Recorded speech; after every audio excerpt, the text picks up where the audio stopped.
What's happening, everybody? 11 days until the early bow season opener in the northern zone here in upstate New York. Time to get some bow practice in and try to shoot a little bit every day. See, right there is my bare bow. See if I can shoot a little bit in the backyard range and target at 20, 30, 40, 50, and a brand new target down there at 60. Let's see if I can hit that bad boy today.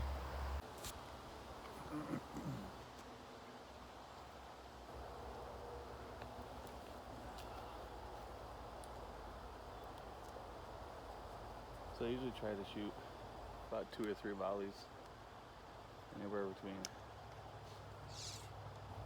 15, 20, sometimes 30 arrows if I can handle it.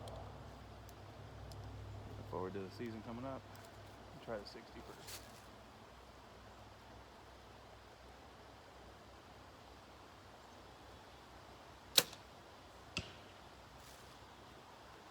First one's a hit.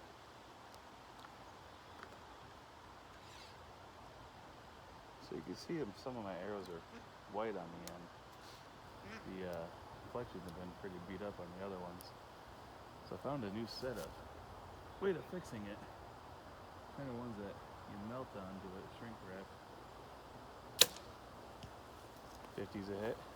So instead of having to replace my entire arrows for $30-some a pop, spend $10 and get all new fletchings on it. Saves you a bunch of money.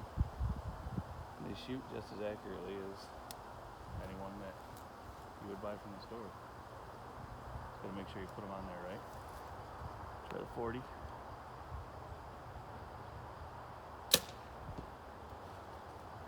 Another dead shot at 40. The only downside to this is my bad arm. You usually end up paying for it, so I'm pretty sore by the end of the day. 30 here.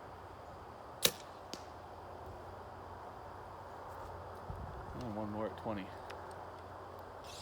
Tell you, shooting all the way out to 60, it's not an easy shot. By the time you get done, 20 is like a chip shot. It's so easy, you can't even miss it.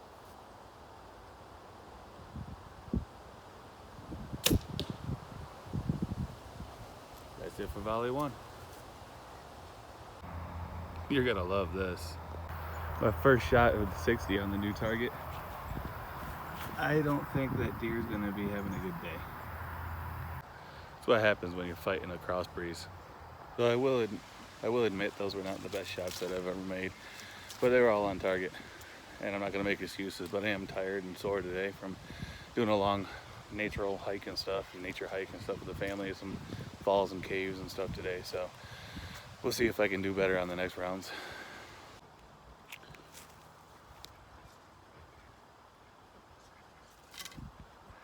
I definitely don't claim to be the best at this at all, but I'm effective. It's a good fun sport to do. Do another grouping here. Start at 60, work our way in.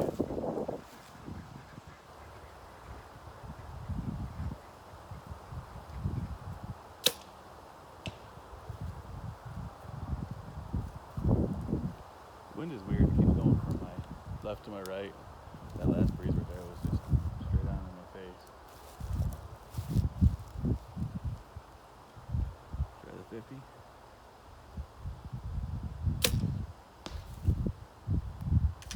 That one was low, but good lift and rain.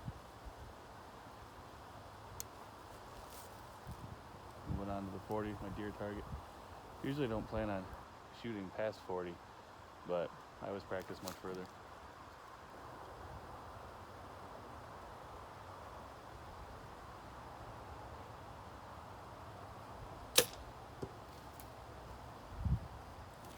And again, when you practice further out, closer they get, seems like they're a lot easier chip shots and stuff. So move on to 30.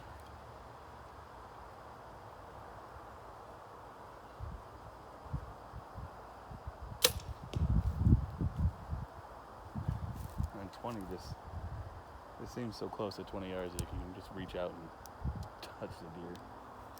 So we'll shoot this last one and go see where they came out.